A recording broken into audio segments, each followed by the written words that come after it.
Am I funny? Okay, hi sluts. Pussy, mind, body, spirit, soul.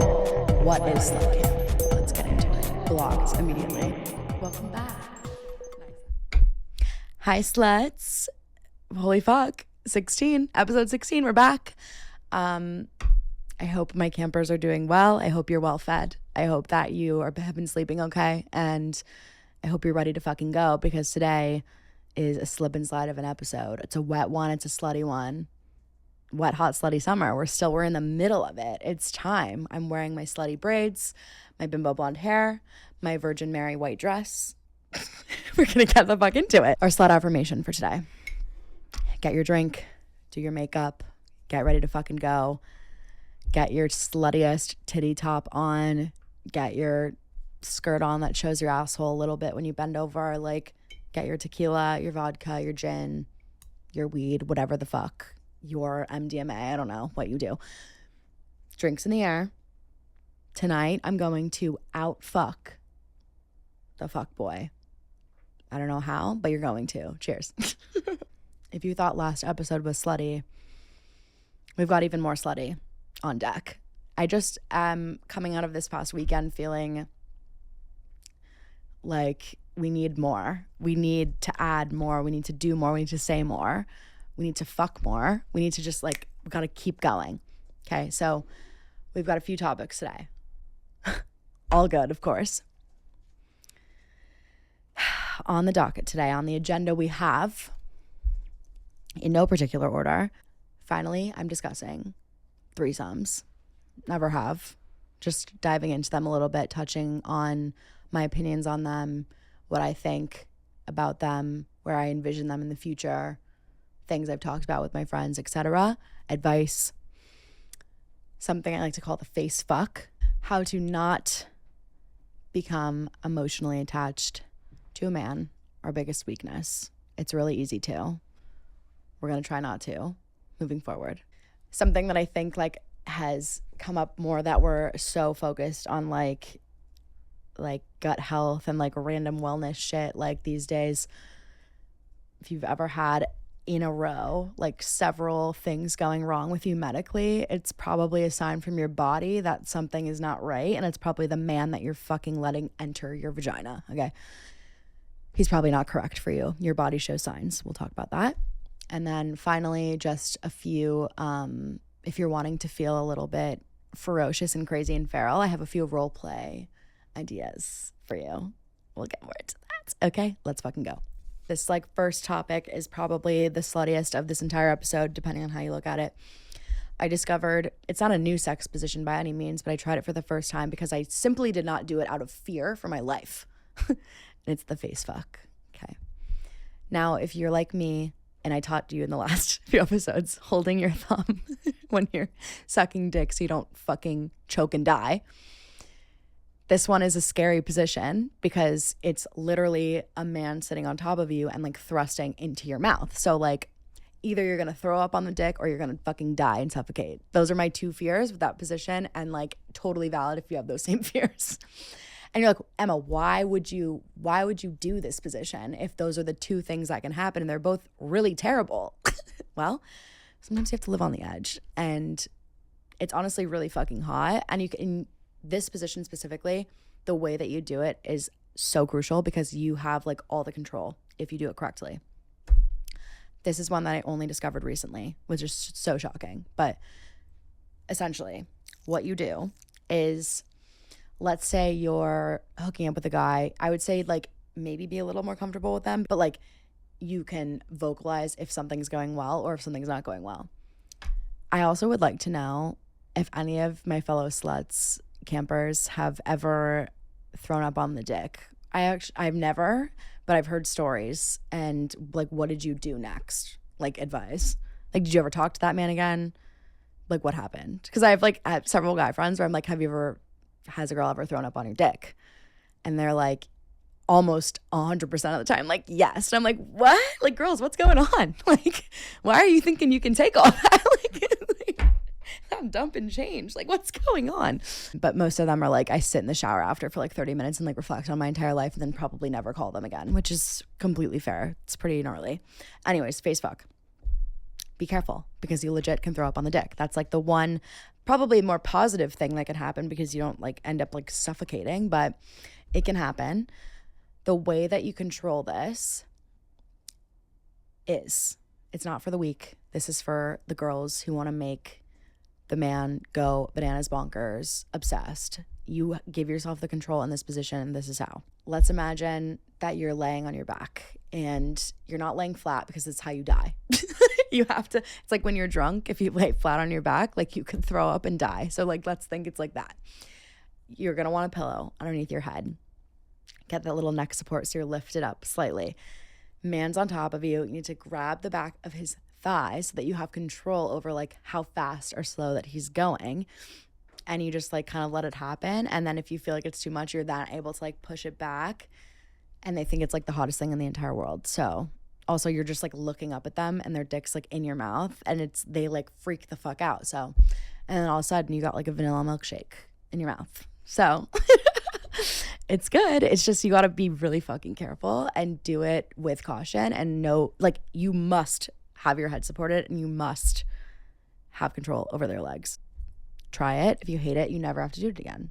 Try everything once. Threesomes. I have no experience in threesomes. I've never had a threesome personally, which is shocking for me. I got to go out there and get that experience. But I have friends who have, and a lot of story times and things that I've heard about them and my own personal opinion on them if I were to ever have one. So I just want to like chat about them real quick because I know I have some sluts, some friends that have had them and I've listened to their stories and I'm inspired, honestly.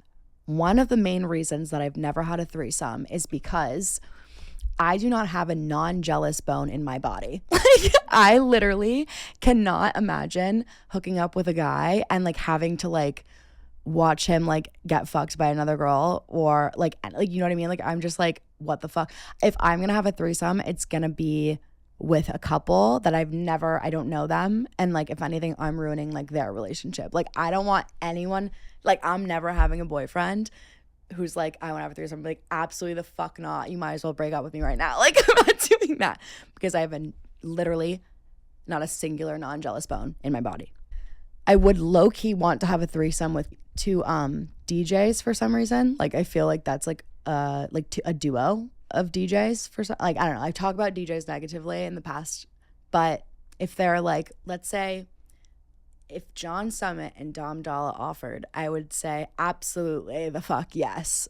Like, what? Of course. I was like, I just cannot envision like not being the center of attention, because when you're hooking up with one person, like, you're the center of attention, but then when there's another person in the mix, it's like, oh my God, I'm just gonna sit here and like watch. Like, it's not hot to me. It's like, I can go watch porn on my own. That's fine. If I wanted to, I would. I don't need to sit here and watch you guys and like wait my turn. Like, what the fuck? However,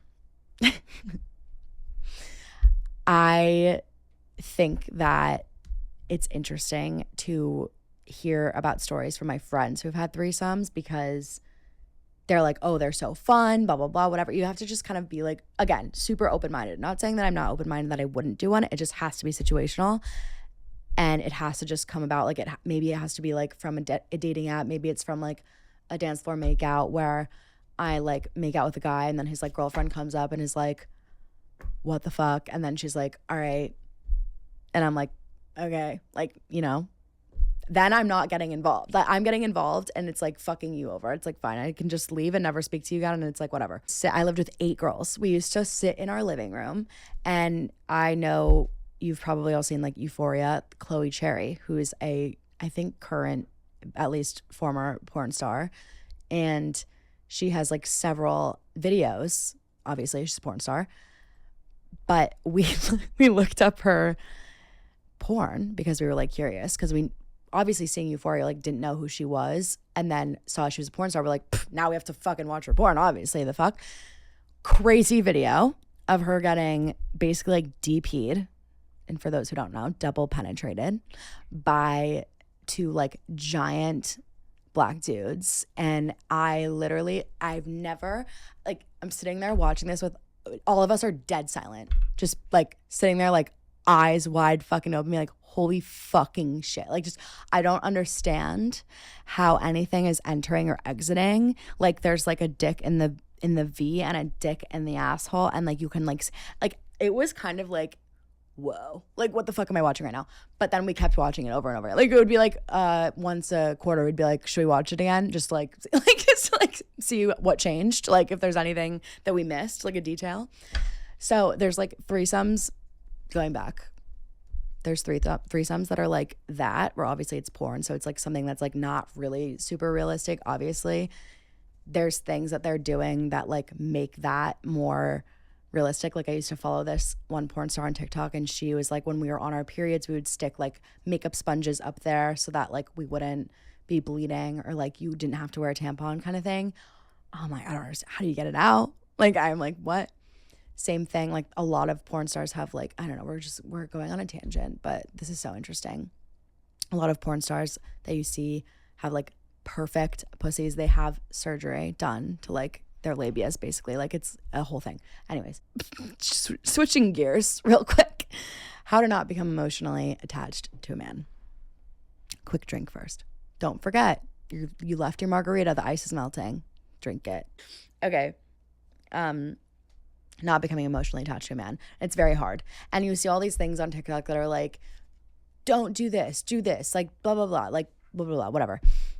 I'm not going to give you like one of those things, because it's just as simple as like your brain. There's ways to manipulate your own brain, because your body is like responding to certain things, and your brain is like, okay, this is how we respond to this thing. Essentially, it's like, we'll get there in a second, but you kind of have to act as if kind of like no matter what he says or does, like it's a lie. Like, he could be like, you are like the most beautiful girl I've ever seen, and you're like, wrong, you think I'm ugly, like whatever. Like, you kind of have to like trick your brain into being like, no, because if he's feeding you lies, he's probably telling Lisa, Susan, and fucking Chloe, like down the block, the same fucking thing.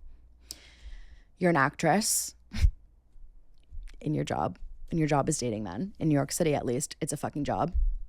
And your part is to not become attached to a man. It's like a challenge for yourself. If you need to think about it like that, that's how I would think about it. But I see my friends go through this, and myself included, like, it happens. Your brain is a hard thing to train, like, since it's fully fucking formed. I see my friends go through this all the time. If you've never, like, let's compare it to a job. You're interviewing for a job. If you've never pictured yourself at the fucking job while you're interviewing for it, like, you kind of really can't see yourself there, you're probably not going to like the job, or you're not going to get it, or you don't probably need the fucking job in the first place. AKA, as long as you haven't started picturing like babies with this man and like a white picket fucking fence, then you're probably in the clear. Sometimes you're in too deep, and that's where we have to morph, and we have to move and groove and get out of it. Identifying negative patterns that you're noticing with yourself in relationships and your encounters with men, and identifying in them in all types of relationships, friendships, relationships, any like encounters that you have on a daily basis, how your brain kind of reacts to situations.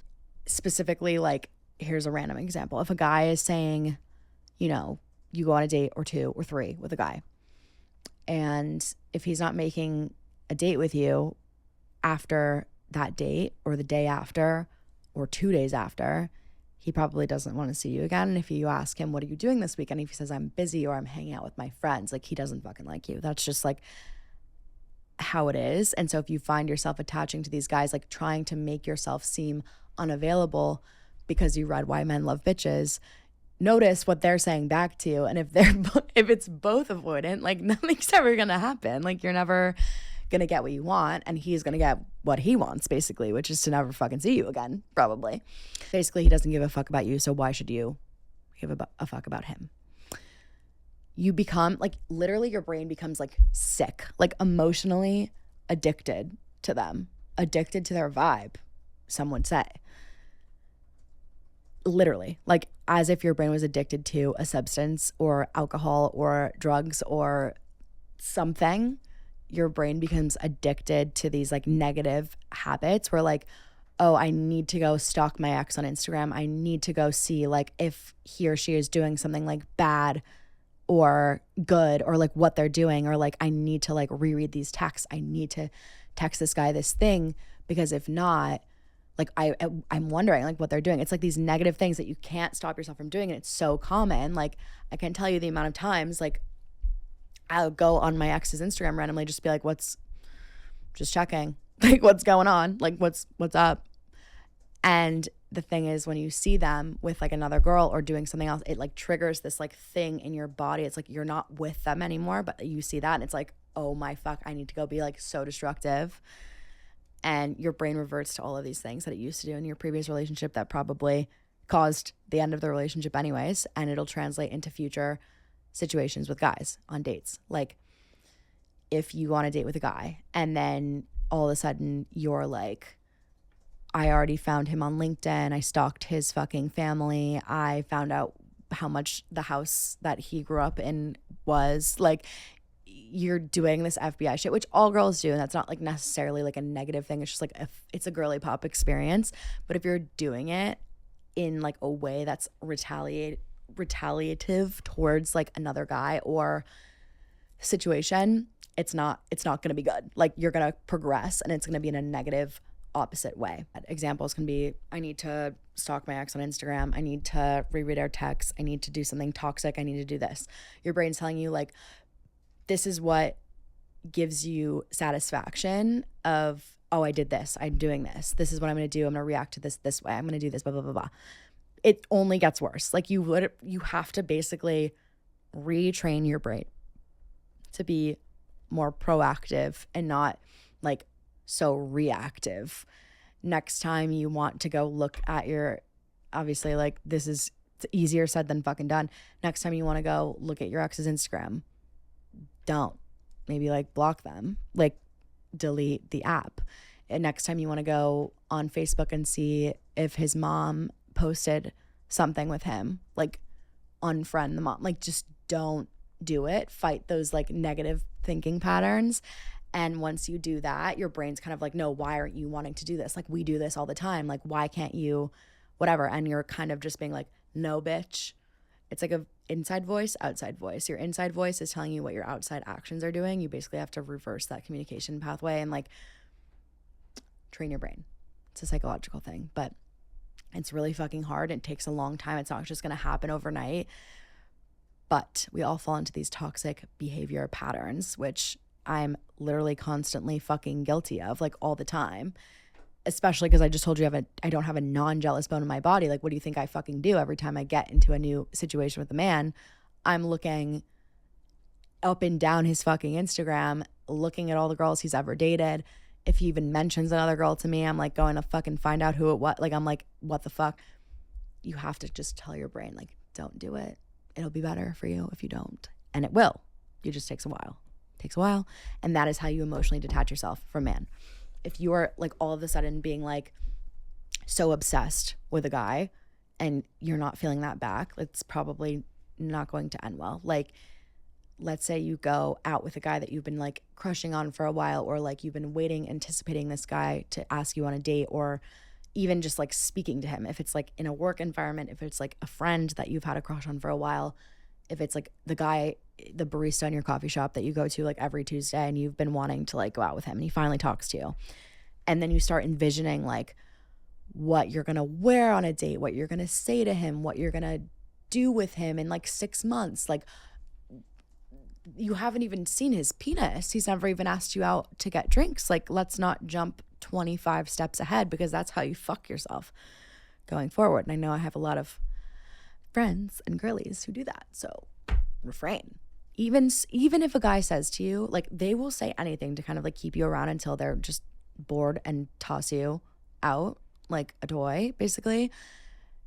Like, I have a friend who like previously had a guy say something to her like, we know that this is going to end in a relationship, but like, I want to just get to know you more first. What? Like, that's what fucking dating is. Like, huh? Like, the shit like that. And to say something like that to this person or to a girl is like saying, I would like to marry you at some point, but I want to just get to know you first. Huh? And that's just like what? It's like, that's like just not something that you should hear and think, oh, that's promising. Like, he wants to date me. No, he's telling you anything to keep you around long enough until he's fucking bored. Like, I know how they fucking operate. Okay. Or if they haven't slept with you yet, again, another way they'll say fucking anything. Listen, these men, they're simple-minded fucking creatures. It's easy to fuck with them, and you're easily fucked with too, unfortunately. Anyways, we're getting a little bit rageful. We're getting a little crazy, so we need to calm down.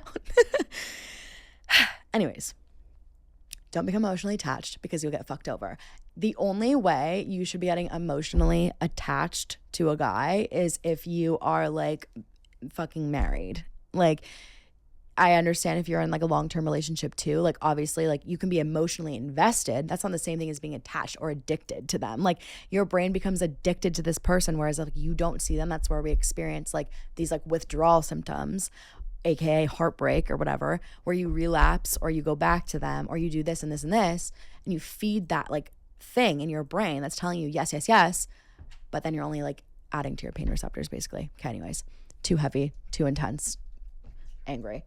Feeding into that, the whole body, the mind connection.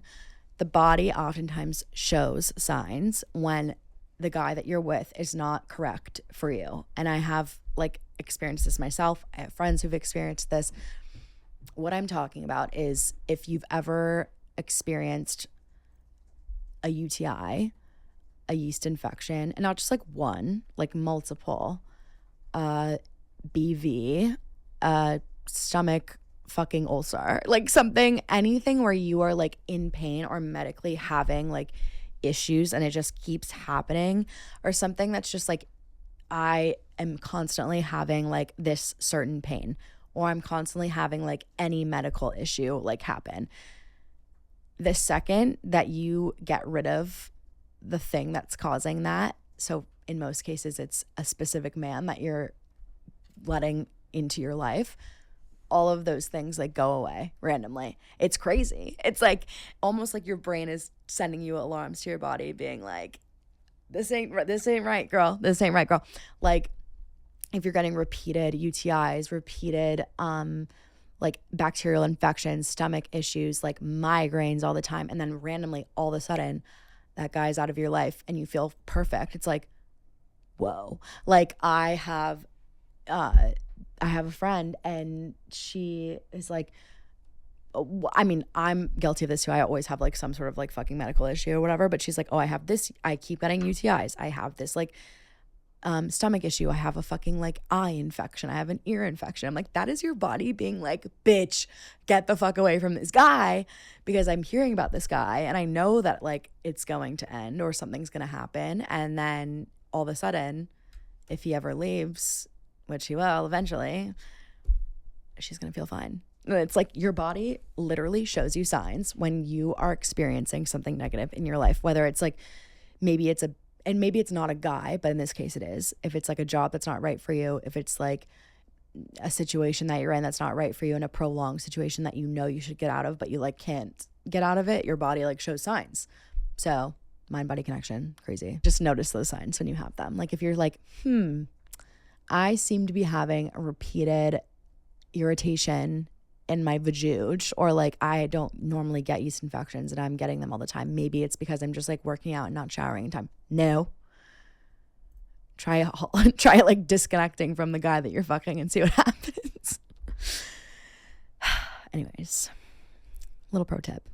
And then finally, our last topic for today in this episode is role plays. I can't believe we're talking about face fucking and role plays as bookends to this episode. Obsessed. Face fucking can be a part of your role play. Okay? It can. Now, role plays are interesting because you're either like into them or you're not. It's just something that you like and you want to explore more, but you don't really know how, or you feel weird about it because you don't think that other person will be like interested in it. 9 out of 10 times they are. It's just kind of like a thing that we watch growing up. Like if you watched porn in middle school or high school, or something that you like grew up watching, and not everyone has, like you probably have like these like fantasies or like role plays that you would like to play out with someone but just don't really express it, or it's something that you internalize and keep watching porn of and not doing it yourself, but you're missing out. You should try. I think that you can do role plays with just about anyone, but obviously it's way more comfortable if you do it with someone that you've been hooking up with or someone you're dating, whatever it is. I would say the easiest role play, it's just like straight out of a fucking like the dictionary, you look up role play, like this comes up, is like the student teacher role play, the like dominating teacher punishing you, the student, or you're the teacher punishing them, the student. This is like the easiest thing to do because it's just a matter of exploring. And honestly, it explores like the idea of being submissive versus being dominant, being praised for something or punished, like loving discipline, loving like being praised, whatever. It goes into like another like kind of kink category, but easiest role play because you've had a crush on your English teacher from like the 9th grade. Like I know, like everyone has. So, or a teacher like at any point in your life, like you have. So it's honestly an unspoken golden ticket role play for us girls because like, oh my God, teacher punishing me, like bend me over the fucking like desk. Like, oh my God, that's easy. I think similar vein, nurse doctor. That's an easy one too. You can even wear costumes like these. And I'm gonna say like role plays like don't require like costumes. Like you don't have to do that. It can be just like a vocal thing that you are just like doing to kind of like spice things up. And you don't even have to go like full fledged. Like you don't have to be calling the man that you're with like professor, like teacher, like Mr. blah, blah, blah, like sir, whatever. Like there's just like little things you can throw in there to make it like a little spicy versus you fucking getting on like a little schoolgirl skirt and tie and glasses. Like you can totally do that too, but you don't have to. Like I think people think role plays have to be this like full on like production that you like plan. Like it's like a set in a movie. It's really not. You don't have to do that. Nurse doctor, good one, easy. I mean, you can dress up for that one. It's kind of hot, but you don't have to. This whole idea of like punishment versus obedience, like it goes into exploring like if you are like, for example, I always say I am on top in all aspects of my life except in the bedroom. Like I literally want to be like punched in the fucking face in the bedroom. Like I don't know, it's just like that's personally me, and I think that's a lot of girls too, like low-key have this like fantasy of like being dominated for whatever reason. I think it's kind of dark a little bit, but like it's what gets us off. So like might as well. Like if a guy's like, you know, some girls are into being choked, like that's very basic. Being slapped, also whatever. Being punched maybe is a tier that like I fit into that category, and not a lot of people do, but it's fine. Like I'm not getting like fucking like black eyes or anything, like that's crazy. Kind of hot, but not there yet. This idea of being dominated or being submissive, like if you're someone who maybe like is not so dominant in your life, but you find yourself in the bedroom having this like newfound sense of confidence where you're like, I want to like tell this man what to do. Like I want to like step on his balls, or like I want to be like, you do this makes me feel good, like blah, blah, blah. That honestly gives you like a new sense of confidence. That's where you like that punishment versus obedience, but it's towards your partner and vice versa. Like if you find that you sometimes like being told what to do, maybe not by like your boss or by like your mother or like whoever's in your life that's like telling you what to do, but then in the bedroom you're like, wait, like kind of hot. I don't know. Try one of these, find out. Something that I feel like personally for me and like I've discussed with my friends is like this like massage therapist role play where you get like one of those like melting candles that I talked about in the previous episode, pour it on, like massage therapist, like, oh my God, stop massaging my asshole. Like what? And then it goes into like a full blown role play. Like they're your masseuse and you're just having a little sesh, and then it gets a little sexy and you're like, what? And then it's a happy ending, but you didn't pay for it. Sick. Therapist, I don't know about this one. I think this one's a little obscure. It's a little bit deeper cut and probably something going on in your head if you're having like a therapist and person seeing therapist role play. I wrote that one down though, so maybe I'm interested in it. Step siblings, also an easy one because I feel like that one's just like there's like more like taboo ones that are like whoa, and then there's some that are like okay, like duh. The step siblings and like the stepfather, stepdaughter, stepmother, stepson, like those ones are like Okay. Like, whoa. And sometimes you don't even have to have mommy daddy issues, like issues with your, like, it's not family related. It's just this like idea of something that's like forbidden or something that you watch on porn because you like it or something. Like, I have at length discussed this with the same friends that I'm sending like pictures of my asshole to be like, is this good to send to XYZ? We have these same conversations of like, what are these like weird things that you're interested in trying? The step siblings is always one of them. I don't know. I think there's something there with it, but like it's like, oh, like we don't want like mom and dad to see like it's like so like ooh. But also like, okay, I don't know. Try it, get back to me, find out. Fuck around and find out, quite literally, etc. There's other role plays that I'm not thinking of right now. There you can do like farmer and like random like what are they called? Like farmhand. Like I don't know. There's ways to make it happen. There's movie characters that you can play out. Like you can make it more like a scavenger hunt. You can do a full-blown ass like production of a fucking role play because like they're fun. Why the fuck not? Make sex more fun. Spice it up. You don't even have to make sex more spicy in terms of positions. Add some acting. Win an Oscar for your role play. That's what I'll have to say on that. Okay. That's all we have for today's episode. Episode 16. Sweet 16.